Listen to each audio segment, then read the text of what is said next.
Hello and welcome to another episode of Serpent Temple.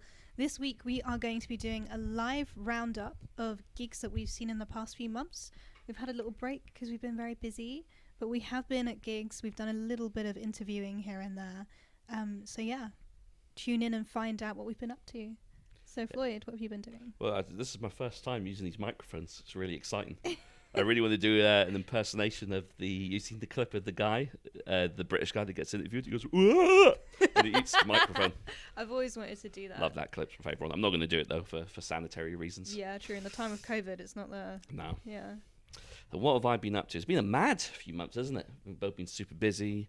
Work, other engagements, gigs as well. I feel a bit gigged out at the moment. But it's probably kicking things off for me was Bloodstock Festival. So that's probably around about the last time we caught up, I think. Probably, so yeah. I was either just getting ready to go there or maybe just come back from it. But it was insanely fucking warm. So not as warm as Hellfest, which was, about 40 degrees, right? It was like 40, 41, but it's still hot. Like, you were at 36 degrees. Yeah. But I still maintain that there's nothing funnier than seeing ginger goths sweating under 33 degrees heat. Or people with corpse paint under the heat. It's just the level of dedication. I was hiding for most parts, so I definitely didn't watch nowhere near as many bands as I normally do at the festival. I mean, we had a gazebo, thankfully, so I was able to take shade there. I was just like wearing a hat and just trying to keep in the shade as much as possible. But what I did see was pretty impressive, and definitely the set of the weekend for me had to be Merciful Fate. And I think I was speaking about this on one of the previous episodes about here. Is that fine? Oh, sorry. Just me being a complete noob while using the microphone. So one of my favourite sets was probably the Merciful Fate one. So I was like super looking forward to that because I thought that was probably going to be a band I would never have an opportunity to see. So I'd seen King Diamond before at Bloodstock as well, about 10 years prior. But this was I just love everything was great. Like the sound on the main stage in general for the weekend was actually really, really good. Like it was on form. And probably because there wasn't as much wind as there normally is, because the weather's not normally that warm. And I feel like the wind kind of like displaces a lot of the audio sometimes. Like it seems to have like a bit of an impact on the overall sound from where I normally stand anyway. But it was just an absolutely fantastic set. I think King Diamond sounds better now than he's ever done. Like his voice is just absolutely impeccable. And then you caught a quick sneak glimpse of the setup at Hellfest, right? We only saw like the front of because they hang a big flag in front of the stage, and then when we were watching Triptychon, they were unloading the stage, but it took like an hour for them to unload everything because there was just so much gear on the stage, like sets and things like that. Because usually it takes like 10 minutes for them to take everything off. Yeah. And I think it really adds to the performance because I feel like, I love it when a band kind of goes all out on the theatrics and adds like loads of stage props and things. And I feel like it just really added to the overall performance. They finished with Satan's Fall, which is like a 10-minute long song, which is just like a real proper epic. And it's got some real cool, like really dissonant, like black metal almost riffs in there. And you could totally see from that song how they were like one of the progenitors of that scene. I think more aesthetically more than anything with like King Diamond's makeup, but it's like even musically, like, the influences are there. So that was an absolutely fantastic set, probably one of the best sets I've seen all year. And I was actually really looking forward and really glad to finally watch Dark Tranquillity, who headlined the Sophie stage on the Thursday. Because for me, Dark Tranquillity were one of those melodeath bands that, I mean, they are one of like the originators of the genre. So they're just like one of those seminal bands that, like, I wasn't into them as much as I was into like Early Inflamed and At the Gates. But at the same time, like, they just always evaded me. I never managed to catch them live. So it was just great to finally see, like, and it was a great set list as well. Played quite a few songs across their entire back catalogue. So that was a really good set. Saw Pupil Slicer, so friends of the podcast. They were actually fantastic. So I was really excited to see them play live. Nice one. And I think they've been announced for the Damnation pre-show. Oh, cool. Which is going to be quite cool. And I can't remember who else is playing. Ithaca playing the pre-show? Wow. That'd be good. I might actually go to the pre-show for once. I'll touch a little bit about Damnation in a bit anyway, because they've just made a major announcement, which is very exciting for me personally. And who else did I see at Bloodstock? I'll do a quick run through. So, yes, or Testament, who were great. one of my favorite thrash bands, a band deserving to be in the big four, according to myself. So Exodus, who are also great. Crepitation, who are a slam band from Manchester. They do this cool thing. They had like dual vocalists on stage, and they were doing this cool thing where they're both like performing guttural vocals, where they were like doing almost this kind of like a weird thing where if this is not going to work if you listen to this on Spotify, by the way, but they had their hands up to their mouth and were doing almost like this weird like springboard like boing effect that was making like the vocals like ululate. Oh, that's cool. But it was just really cool. But it was really silly to watch, but it was just really, really entertaining. But like it sounded like super guttural and super brutal, but it was just great because obviously, you know, like a lot of slam isn't like, you know, like uber serious, and so it was just great to see them having fun on stage, and it was a good like opening set for the Sophie stage on that particular day. Can't remember what day it was because my brain was just boiling for most of it.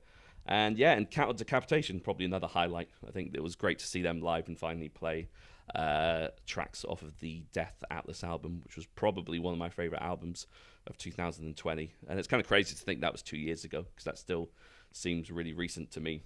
But it was, but yeah, it's been that long since they played on these shores, and I think, you know, they were saying, well, Travis on stage was saying himself he's really excited to finally play the UK, and it was a really good performance, and it was great because all the bands I wanted to see was just as the sun was like dawning, so it wasn't as intense. Because I watched a few bands when the sun was like quite high in the sky, like Lorna Shore were on like at 1 p.m. and I was standing there. And, you know, I had like a hat on, the sun cream on my neck, but it was just still. I mean, you probably would have felt this at Hellfest. It's just impossible to really enjoy it when you're just there, absolutely sweltering, and you just feel like your skin is absolutely being cooked alive.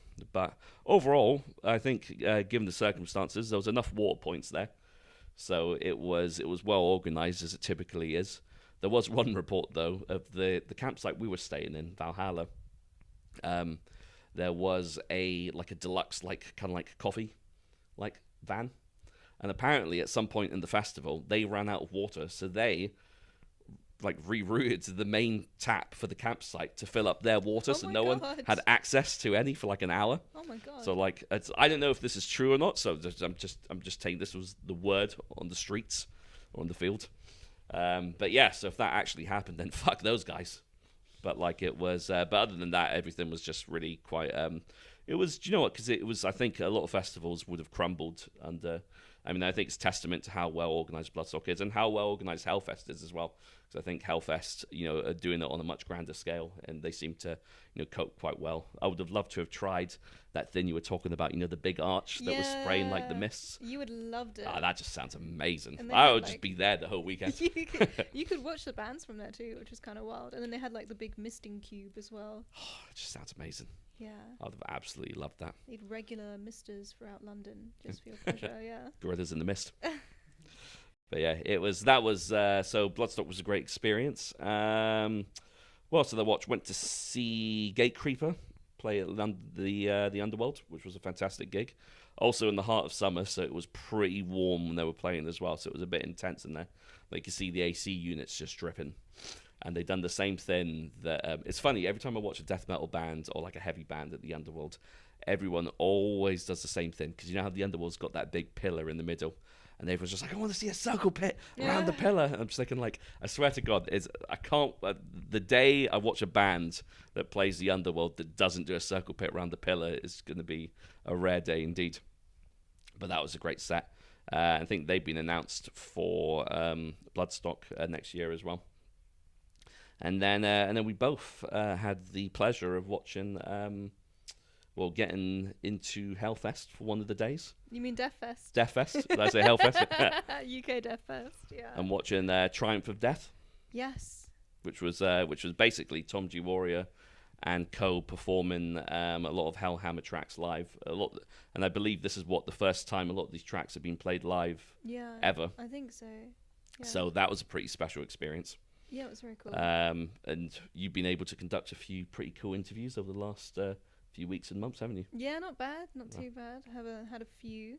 Deathfest was really fun because we got to watch Triumph of. Well, unfortunately, you weren't there when we got to do this, but we got to watch Triumph of Death soundcheck. So we kind of got a little preview before everything started. It was just us, a few guys from a band called Trivax. and Tom's partner, which is really cool. And then we saw Sacramentum as well before they went on. Yeah. Which was really fun. I've never listened to them before, so. Yeah, I think me and Shem were digging Sacramentum a fair bit. They played like that early breed of like kind of melodic death metal that's infused with a fair amount of black metal. I thought it was a great set. I really enjoyed them, and I think that was the first time they played the UK since the 90s. No way. Yeah, so it was. There's quite a lot of that going on at the moment. It's the same with that other festival, that Cosmic Void Fest. They've got loads of bands that haven't, like I think Mr. Cum are playing their first. So I can't say that name without emphasising the cum at the end. Mr. Cum. This man cannot hesitate to emphasise cum. Any band. What other cum bands are there? It's Mr. Cum. There's a slam band called Cum Beast. Cum Beast. I feel like it's a really obvious one that I'm missing. This is bothering me now. For some reason, I'm thinking there's a Dutch death metal band called Arsebreed. What about and Arslut, who were on Absolute, who were on the UK Deathfest that day. Yeah. I'm thinking of Nachtmystium. Oh, it's not Mr. Cum, is it though? No, so Nachtmystium, an interesting one. That's Blake Judd, I believe his name is. He's the guy that was. Yeah, who was. What did he do? He was quite heavily into drugs, but he was apparently sold a lot of merch and didn't fulfill any of it. Oh, it's that guy. Yeah, so he took a lot of money from a lot of fans. Okay, I remember this. Yeah. And he was in that black metal supergroup called is it Midnight? I think they're called. No, not Midnight. Sorry, Midnight, the black thrash band. Twilight, I think they're called. But it was a supergroup that has the guitarist from Sonic Youth in it, Thurston Moore. But it was just, so it was like a really strange. And the album that he was on, like, actually does that. You could hear like the Sonic Youth influence in it. It's just a bizarre, like. That is strange. Like meeting of musicians, but that's who Nachtmystium are. Okay. I don't know what they've been doing recently, but I just remember all the news sites picking up on the fact that you ripped off loads of fans. Sucks to be that guy and those fans. Yeah. But any other cum bands? No, I can't think of it. Huh? Yeah, it's a shame. I feel like there's a lot, but I'm just not getting there. Sorry, I didn't mean to interrupt you. You were talking about Mr. Cum. No, I was just going to say, that's their first show, I think, since like 95 or 96 or something. So I think that's probably one of the main draws of that particular festival, which is happening in a few weeks, I think, towards the end of the month. And we also, in between, just before Deathfest, got to watch Tyrannus play their London show. Yes, so sort of friends of the podcast, and that was and actually it was really good. And I have to say, I haven't seen a gig in the Dev for a long time, but I think the sound there has definitely improved dramatically from the last time I saw a gig there, and it was cool. Like it's very intimate, obviously, because it's not a massive space. It's a small place in particular. Even in the bar, you've got to kind of like squeeze to get through anywhere. But it sounded great, and I think Callum and Alistair and the guys really did a good job of showcasing their debut album. So it was a great album on record, and I think it came across really, really well live, and it was just great to see them and see that they're making some pretty good strides in the scene. And I think they also played a show supporting Imperial Triumphant, which I think gave them a lot of decent exposure. So I think it'll be cool to see what they get up to in the coming months and years. Yeah, they've got some really cool merch that's just dropped as well. Oh, the pink merch! I love it. I love it's really cool. It's got like a cephalopod, I think, with like weaponry. Yeah, it's like wielding maces and shit. It's cool. Do you think they would need weaponry? They're quite vicious on their own, aren't they? Giant squid have like huge teeth, like single teeth on like rotating suction pads, like not suction pads, but on like rotating pads on their tentacles, and they're I think like 30 centimeters wide. They're like really big, gigantic rotating teeth, and they look like huge, curved claw-like teeth. So, like, if one of those decides to, like, wrap itself on you, then you're kind of fucked. You're fucked, yeah. Sounds it. I just can't help. Have you seen season 3 of The Boys? Yes. The scene when he has to eat the fucking... the scene where he has to... Yeah. Yeah, spoiler alert for anybody that hasn't watched The Boys. There's an old boy moment, let's put it like that. Oh, yeah, it happens an old boy as well, doesn't it? That actor's vegan. And he still did that scene, and he had to repeat it like multiple times. No way. So was that actually like a legit? Yeah, it's the thing that he did. And it's lacerated his mouth because of how it was going. Oh no way. Yeah. But is it not a thing we do eat like live? It's a thing. Yeah. Yeah. I mean, people eat foie gras in the West, so same shit, true. Really. Yeah. I suppose. I mean, yeah. I mean, they're meant to be like super intelligent, are they not? Like, they're so intelligent that scientifically, on an evolutionary level, scientists aren't sure why octopuses are so intelligent. Because on a in terms of like predation, they don't need to be that intelligent, or like survival, but they are like goddamn really cool intelligent. Yeah. Yeah. I've seen like the clip of one managing to untwist itself out of a bottle once. Oh no, it was like a jar even. Yeah, and they break out of their enclosures in sea centers and stuff. Yeah. That's super cool. But yeah. So go check out Tyrannus's new merch. Go for it, yeah. And also, Allsire was supporting at that gig too.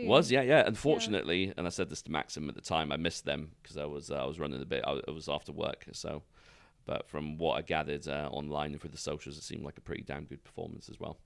But yeah, I just got that I missed him perform. But caught up with him a little bit as well, and had a good chat about just what was cracking in the scene recently. And yeah, it was just overall just a good night. Just bumped into a lot of good people, and it was it's just a weird one for me because I don't normally spend too much time in the dev because I'm a bit claustrophobic. So it's like, and the toilets suck. Yeah, do you know what? I can't even really remember. It's more the reputation of the toilets being bad that I'm basing my judgment of them on, because I don't think I've actually used them. I don't recommend it. They used to be worse, actually. Yeah. They upgraded them and they were okay, but after about 8 p.m, you don't want to be using them anyway. That's fair. I remember the Underworld ones being particularly shocking before a bit of a refurb. Blackheart can be... they did the gender-neutral toilets. Yeah. I love the Blackheart. I adore them, but those toilets are pretty rough. Yeah. Yeah. No, it's... I mean, it's... do you know, every time I go into a toilet at a venue, it reminds me of, like... Do you ever go around any of the older states that have lifts that people used to so obviously piss in? And they just used to just reek of piss. And I'm just like... Oh... But I'll tell you what happened to me the other day. Do you get pissed on? No, but close. Oh. No. I was coming back from the shops, and I won't reveal exactly where I live just for safety reasons, vague security reasons. But I live in a basement flat, and when I looked down the stairs, there was a guy sitting at the bottom. So I was just like, "Oh, you all right, mate?" And he just turned around and just like darted up the stairs. He was like, "Oh, have a good day." And I couldn't tell if the guy was homeless or a hipster or maybe was working in a nearby bar. Like, it was just like he had like a very vague look about him. He like walked off in a hurry. And when I came downstairs, like he pissed outside my flat in the little alcove bit. So I ran up the stairs shouting after him, and I was just like proper shouting after him. I was like, "Oi!" But he was just turning around, shouting and shouting sorry back at me while running in the opposite direction. Oh, that's so horrific. So I actually felt a bit bad for him. I don't know, because I think he maybe just thought that no one lived down there, but maybe he was just really desperate for a piss. Oh my god, that's so horrible. Yeah, so I had to wash that out with bleach, and you poor thing. Yeah. So on the topic of pissing, that's a relevant story I've got recently. That reminds me of a really horrific story. That a friend of mine. Wrote a status of it on Facebook that they were walking past a McDonald's. I think it was in South London. It kind of has to be. Sounds like a South London. You even know what happens, but basically, this woman ran out of middle-aged woman runs out of McDonald's and hops up onto a bin, onto one of those dustbins, pulls down her pants. She's hopped up on this bin and she's clutching the sides of the bin and she's screaming, "I'm sorry, I'm so sorry," and just shits herself. Was apologising and has violent diarrhea into a bin in the middle of a high street in South London. I would bet money that was Brixton McDonald's. Probably is. I've seen the wildest shit near there. But sometimes you just got to go and you can't help it, I suppose. Yeah, I mean, fair enough, man. It happens to everyone. People shit themselves. It's life. I mean, I had to get off the bus early once in Peckham Rye and run into the Peckham Rye Park and take a piss near a tree. Oh, damn. It was just that bad. It was just one of those ones where your legs start to go numb, so I get pins and needles. Oh, did you have the tears running down your face? Yeah, I think I did. Involuntarily, just from the pressure, and I was just like, I can't handle this anymore. That's when you know. Yeah. I was like, I've just got to go. It's literally next to a tree or on the bus in front of everyone. So. Oh. But I'm quite proud of the record that I've got, and that I've never shat myself as an adult. So. Well done. Yeah, no, thanks. I get a badge made up of that. Some. Never shat myself as an adult. Yeah. Shat many times, but never in my own what is it? There's apparel. Like NS. Not NS. Whoa. Where you going with this? Whoa. NSMAA NSMA. Yeah. I feel like we could change the NSBM acronym into something. Never shat. Never. I don't know. I think we'll think of something funny and then dub it in later. Yeah, we'll edit this. So we actually do a really good bit in like 3 hours time. Yeah. Yeah, we'll be sitting in the restaurant, being like, "I've got it, I've got it," and we just scream it out. Everyone, all the Iranians in the house are like, "What?" Yeah. It was funny how the topic always seems to turn towards shit and piss, and well, hey, what can you say? They're the most unifying factors of all humankind, really. Everyone shits, everyone pisses. Very, very true. And then from there on, that's it. We start to diverge. Yeah, no, you're right. Yeah. And back to the topic of gigs and our little live music roundup. This started with Mr. Cum. Yeah, it's all Mr. Cum's fault. Damn them and their sexually suggestive name. Stupid, sexy Mr. Cum. Yeah. But you went to a stonker of a gig in Brighton recently, right? Yeah, that was Akercocke Cryptic Shift. This ends here. And no, this is endless. Not this ends here. I've literally corrected myself like 5 times.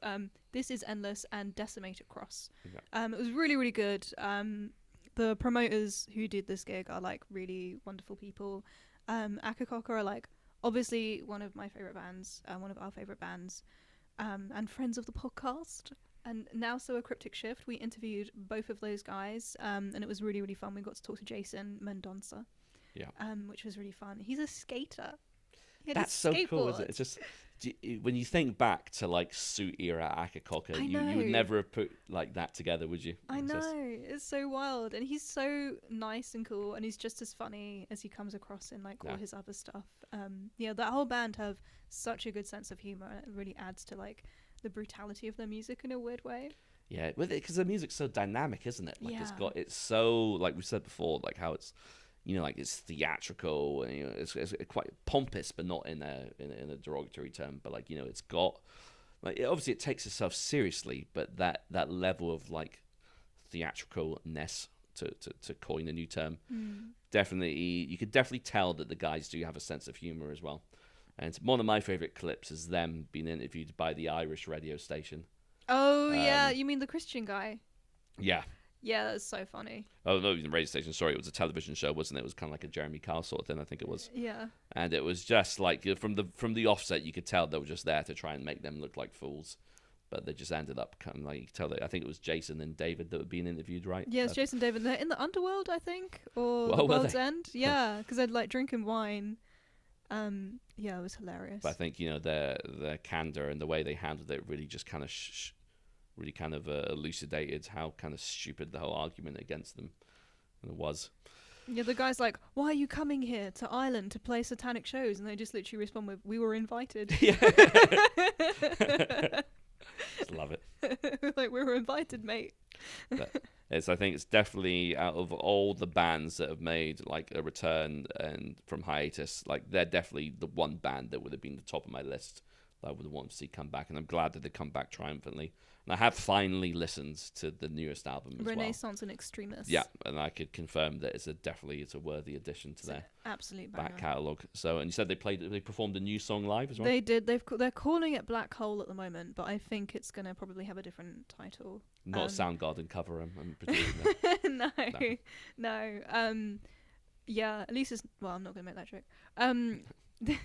But yeah, it sounds really good. It's like it's a bit different to Renaissance and Extremis. It's still got like it's still peak Akercocke. It's got a lot of like that Rush style, like melodic, beautiful layers, and it's sick. And Jason's vocal sounded really good on it as well. I think it's his voice throughout the years. I think they're picking, or at least they're writing more songs that are like really bring out his vocals more in a way. Like, I love his vocals. I love his cleans. I love his screams. His cleans and his screams. They're just a fucking great band. Really inspirational. And Cryptic Shift were fantastic live.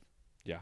They're really good. They played the entirety of Visitations from Enceladus, which is their 2021 debut album, and it just sounded immense. It sounded bigger live. I wasn't sure if they were going to be able to pull it off because it's so technical, but I saw after I interviewed him, because I didn't really have much time to like prepare, that Xander is like literally studied at a conservatoire, so he's like a master musician.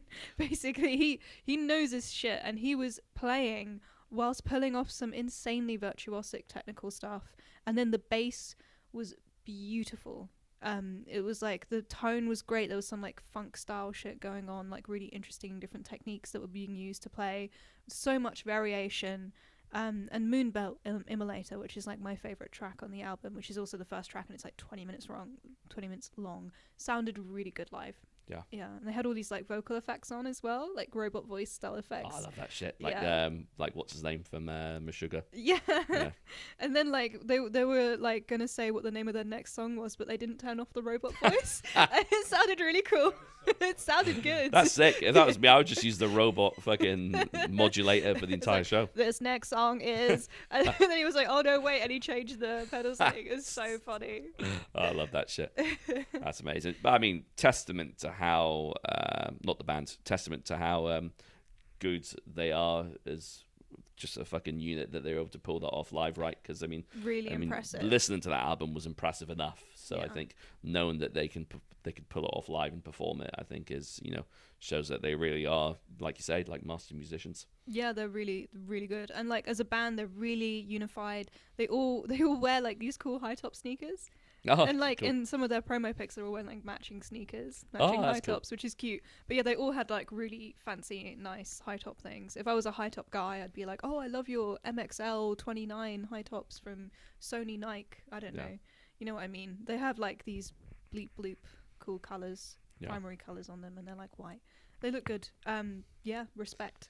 Never been a high top guy. I don't like the constriction around the ankles. I didn't until recently. I got into buffalo boots, which are like these massive chunky boots, and they have like actually kind of like the high ankle support on them because they look like space shoes. I feel like a cool goth astronaut, and I've just bought some hiking boots because I'm going to be doing some hardcore hiking soon, and like I've had to get used to ankle support because I never ever wear comfortable shoes with ankle support normally. Like I don't like something telling my foot what to do. Yeah. Your moon boots are pretty cool, though. Are they the ones you've had for a while, right? Yeah, the silver ones that those are fake buffaloes. Yeah, oh, they are. They were like £30 on AliExpress. I love those, and the high tops on those are really soft, so it doesn't feel constrictive. And the same with my hiking boots. I think if they're good high tops, they don't feel restricted. Yeah, but I feel like for hiking, I used to not like I'm like an avid hiker, but I have been on a few. I found that the Caramore shoes are quite good for that. Yeah, I got a pair of them cheap once and just wore them until they were absolutely just completely in ruin. But they lasted me a long time, and they were great. I normally just hike in like running shoes with no ankle or arch support, but this hike I'm doing is like proper like hardcore mountains, high altitude hiking. So they said that you have to have ankle support because if I fall off the mountain, then my ankles won't snap. Yeah, try not to fall down and concuss yourself. I'll try. Can't guarantee anything. That's an inside joke there. But it's that sounds exciting. Is that where you're going on holiday soon? Or yeah. I'm gonna be hiking the Andes. So nice. And a volcano and a glacier. Cool. Yeah.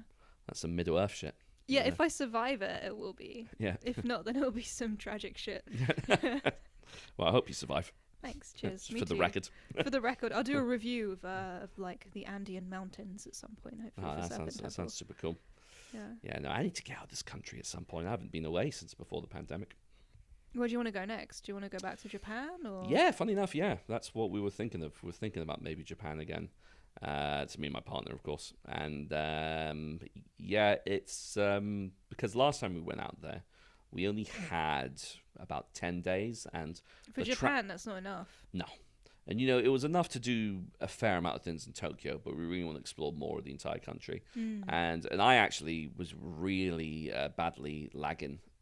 Oh, there, God, yeah. So I lost a fair amount of time just recalibrating. I just couldn't. I just was just too exhausted. Like, I wanted to go out and do stuff, but I just needed the rest.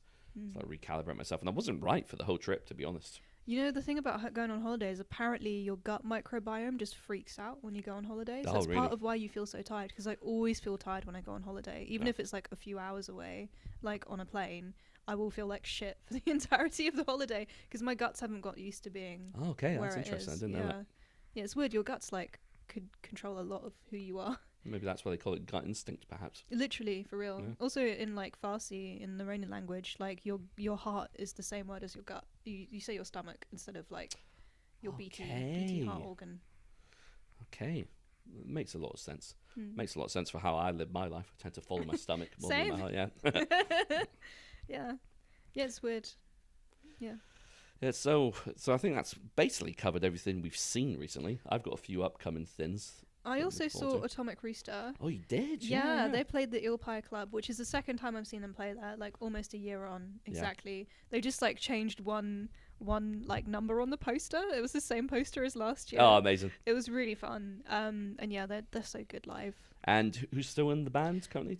It's Peter French and Steve Bolton. Those are the two technically sort of original members. Like they've had quite a few different vocalists, and obviously like the main guy for Rooster sadly took his own life in the 80s, I believe, or late 70s, and his name was Vincent Crane, I believe. I think you're right there. Yeah, from what I remember from our review of it. I do tend to get a lot of names mixed up at the moment. It's understandable. Yeah. There's so many people. Yeah, it's just too many damn people. Too many people. Yeah. No, yeah, but that sounds like an it. So it must be affirming to be the youngest member of a gig. It was pretty weird. Yeah. I'm not gonna lie. It was really fun. We went there with Alistair, who's another friend of the podcast from Flame Bearer. And yeah, it was really nice. It's cool to go to a 70s show, and it's just one band. Most people are sitting down. No. You just get to sit down and like. It's a mood though, isn't it? It's nice. Yeah, the older I get, the more I appreciate sitting down for a show. You wouldn't catch me dead sitting down in the gig sort of 10, 15 years ago, but now I'm just like, Yeah. Speaking of Flame Bear, I think they're dropping a new album soon. I think they're doing a launch show at the Dev. I believe so. You're correct. Yeah. That'd be cool. I'll have to give that a listen when it drops. Definitely, we'll have to review it. Yeah. No. Yeah. Good idea. We have to get back into reviewing. Yeah. Yeah. But it's Shem. You doing a bit of a Jamie there, are you? Saturday, 1st of October. Thank you. Yeah. Good. So there you go. Saturday, 1st of October. So in the next few weeks. Yeah, they're playing with the Miser and another band because they've been navigated away. Purple Kong. I think it was supporting Froglord recently as well. Yeah, I think you're right. Yeah. Yeah, keep meaning to try and catch a Froglord show. I think I just feel like that's a band I would have created. It would have or like fantasy created or booked when I was young. Just combining my two loves, like frogs and metal. Frog metal is legit. Frogs are legit so metal. There's a frog. Is it a frog or is it a lizard that shoots blood from its eyes when it feels threatened? Damn, that's cool. I wish I had that trait. Yeah, and then there's like the frogs in the Amazon that if you touch them, you just die. Yeah, the just poison dart frogs. Yeah. Yeah, isn't that like one of the most dangerous it might be organisms on the planet? It's a lizard. It's a lizard, not a frog. Oh, it's a lizard. Yeah, it shoots blood from its eyes as a defense mechanism, which is so metal. It looks horrific. There's one. It's either a lizard or a gecko of some sort that when threatened, it releases its tail, detaches as a decoy. A lot of reptiles do that. Yeah. It's usually lizards. Yeah, that's quite cool. They're trying to develop technology from that process to like regenerate limbs in people. That's the plot from the Amazing Spider-Man 1. Really, I've not seen it. Yeah. It's not that great, but as Rhys Ifans plays. What's the character's name? Is his name Reptile or I can't remember his name. I'm not a comic book guy. The guy that's a big lizard. I think his name's Lizard. It is just honest, Lizard, isn't it? That's so funny. The imagination that's got into that is fantastic. But it's the same technology, so they're using like the lizard's reproductive attributes to try and I think so, or maybe I am just getting mixed up with the plot of yeah, maybe. But I think they're legit doing it. There's another cool thing about geckos as well that they're using, and this is a real thing. I remember reading it in New Scientist like years ago. Wow, I sound like a dick, but basically, you know how geckos, the way they cling on to like glass and walls is that they have hairs on their little like hand pad things that can go between molecules. So they're developing gloves with like little hairs on it that can go between like literally individual atoms. So you can like climb up walls and stuff like that. That's wild. It's really cool. They're like really grippy. That just reminds me of that clip of a cat I saw that just ran up straight a vertical wall and was just hanging on it. That's weird. I just love the agility of cats. They're so cool. They're so long. That's amazing. Yeah, no. So God, I love animal facts. I know. I love when we get into this part of the podcast where we just talk about like weird animal stuff. We've covered octopuses. Octopuses. Mr. Cum Octopus. Octopussy. Oh no. There's got to be a band name out there, right? Oh, 100%. Yeah. I mean, there's Alabama Thunderpussy. Yeah, that's true. Yeah. I never listened to them. I think I have. I know they were signed to Relapse at one point, but like, cause I would see their CDs and like the little Relapse, schedules and like release press things, but like, just never listened to them. Just the name just put me off. It's like I was saying this before. Sometimes I will not listen to a band if I don't like the name. I think, I mean, with a band, you kind of do judge a book by its cover, like a band by its name. Yeah. I mean, I listened to Atomic Bitchwax because I thought they had a cool name, but there could have definitely been a version of my life where I didn't because I thought their name was lame at the same time. Yeah. But Bitchwax are very good. I do recommend that's quite, it's a cool name. It's something, something like... It's similar to Alabama Thunderpussy, if you think about it, semantically. Yeah. But it's better. No offense to Thunderpussy. It's just more fun to say, like, Bitchwax. Atomic Bitchwax. Yeah. Yeah. It just feels empowering to say. Although it wouldn't be empowering to experience. No, it would not indeed. No. It reminds me of that that story, that song Roller Coaster of Love by the Ohio Players, I think they're called. Is that about the roller coaster that kills you? No, I don't know what the song's about, but I guess it's just about the generic theme of love being like a general roller coaster of emotions. It was covered by the Red Hot Chili Peppers, but there was an urban legend surrounding the original song, which was that you hear the scream in the background during like one of the second or third verses. It's like kind of like a really high pitched, almost like an inhale, like whistle tone type scream. And apparently it was done by the bass player, but the urban legend was it was the model for the cover of the album or the single that was covered in honey, and the honey like glued to her skin, and it was her screaming in pain. That was the urban legend, but I think it was disproven. I mean, if you're in a studio and there's like a woman covered in honey, that'd be really bad for the gear in the studio, and it was probably very expensive. Yeah, and it would have to have been a loud scream for it to be picked up actually by the mic. Would it have been in the vocal booth? Yeah. But it was, but apparently it was just the bass player who done like a whistle tone, whistle register style scream. Cool. But yeah, it's just when you said bitch wax, it just for some reason my mind just turned to to someone getting covered in honey. I don't know why. But anyway, so live gigs. Have you got anything coming up in the next? No. I'm busy with being very dangerous explorer type person. No, I have no gigs. What about you? I've got a few, so I'll be going to Damnation Festival, which just dropped an absolute doozy of an announcement the other day. Unfortunately, Ministry pulled out for I think reasons beyond their control. So instead of replacing Ministry with another headliner, what they've done is get in touch with a lot of the bigger bands that were playing, and they are now all performing album sets. Yes. And they're all really, and it's basically like a festival fantasy booked by me, because you've got Converge playing Jane Doe, you've got Godflesh playing Street Cleaner, Pig Destroyer will be performing Prowler in the Yard in full, and At the Gates, which was already announced, will be playing Slaughter of the Soul in full, which is part of they are doing a Slaughter of the Soul tour at the moment, so that one was already announced.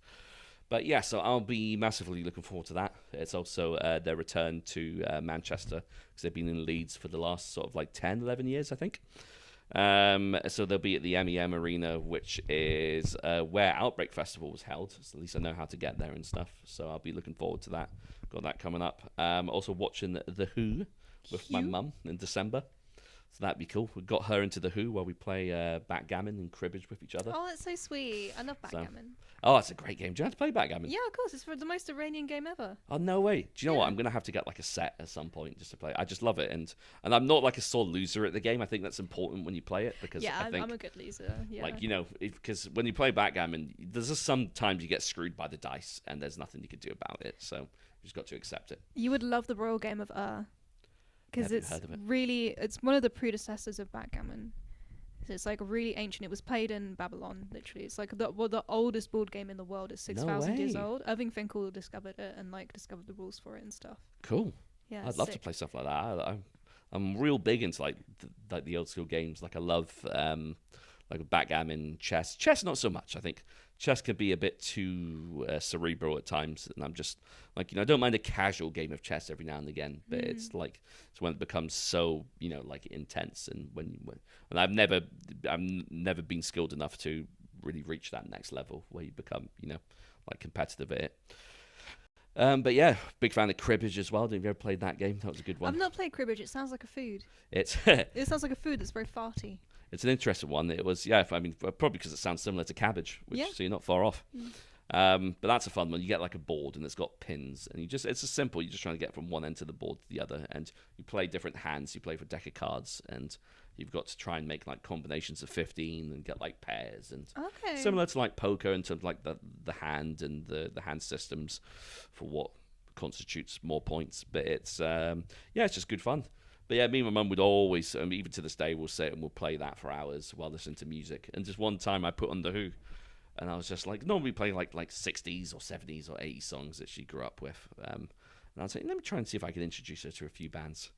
And one of them was The Who, and she actually really dug it because she loves throat singing. Cool. There's a technique that, in 2014, just to give a bit of context, my mum, when she had double pneumonia, so she was really ill at one point, and one of the things that really helped her when she was recovering was attending this holistic kind of like vocal singing group. And it was all about using sort of vocal techniques and singing as a form of like physical therapy. And it totally made her reevaluate how she thought about breathing and singing. Kind of similar to some of the things and practices that Wim Hof does, for example. It's like the little tricks and tips that he does, which is like. And I know some people that have tried the Wim Hof stuff that have said that it has like improved their breathing. Wim Hof is legit massively. Like it's it's crazy legit. What that man can do, right? Like he can basically control of so many aspects of his body that a lot of people don't have control over. Yeah.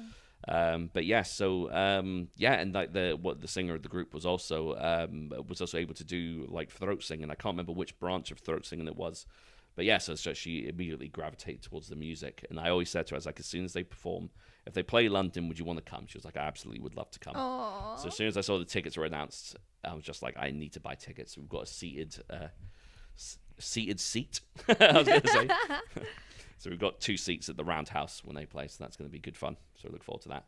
It's a great venue as well. I love the Roundhouse. It's a perfect venue for a band like that. Yeah, and they'll look really cool as well. Oh yeah, just you always get a good view, and just the sound is always immaculate in the Roundhouse, I find. So that I'm looking forward to. And apart from that, just give a quick shout out to my friends in the band Convulsion. They'll be playing a few shows recently. Unfortunately, one of the shows coincides with Damnation, which I know they're pretty gutted about because they're big Converge fans as well. So that's on November the 5th, and it's actually a evening of Kentish hardcore. It's called Bloodstock Style 2, which is going to be at the Style and Winch and Maidstone. So they'll be the second band on, with other bands such as Terrifier, who I'm presuming are named after the Big Destroyer album, Freeze, Mindless, No Relief, and Drop Set. And they'll also be playing a show on the 30th of September, which I will be attending, which features the bands The Halfwits, Burn the Crown, and then their band Convulsion. And that's at the Black Griffin in Canterbury. So I will be attending that as well to show some support. Nice one. To the lads. Hell yeah, for the lads. And apart from that, I think I'm just going to try and survive this winter period and see what the new year brings. Hopefully I'll be able to get out to Hellfest next year.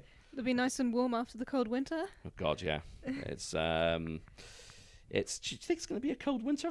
Yeah, I think I remember reading it's going to be it's been an extremely hot summer. It's going to be an extremely cold winter. That's the way it seems to be these days, isn't it? Yeah. We seem to get like the polar extremes in the UK. Definitely.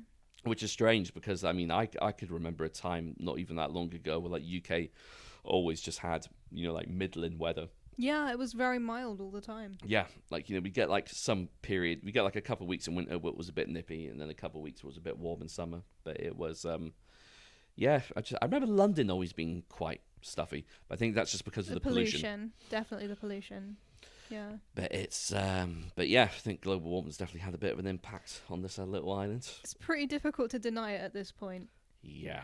Yeah. I think it's becoming as hard to deny as the Flat Earth. as flat Earth. Yeah, it's literally getting to that stage. It's like, look, it's really bad, and people are like, nah, it's okay. Don't worry about it. That's funny. You mentioned flat Earth. It's funny because I was I've been watching loads of lore videos about Lord of the Rings or the Tolkien Legendarium, and like Middle Earth is flat at one point. And I'm just like, see, Middle Earth is flat. Yeah. So he intended this to be UK mythos, so it's confirmed by Tolkien. Tolkien was a flat earther. Yeah. He was a flat Middle Earther. Nice. But yeah, I just thought that was quite amusing when I read that it was flat and then made round. Well, maybe that's what happened with us. Maybe Tolkien was on the money. I'm joking. I don't believe that. I love how you had to just put that disclaimer in there as quick as humanly possible. No one can edit this at this point to make it sound worse than it is. Yeah. Yeah. Well, that probably brings us quite nicely to the end because we're going to shortly film a Middle Earth special. We are, yeah. We're both quite big Tolkien fans. We're going to sink our teeth into the Rings of Power TV show. It's going to be Tolkien about Tolkien. Oh, nice. Yeah. All right. Well, thanks for watching and listening. Please like and subscribe so that we can keep doing it. Thank you and goodbye. See ya.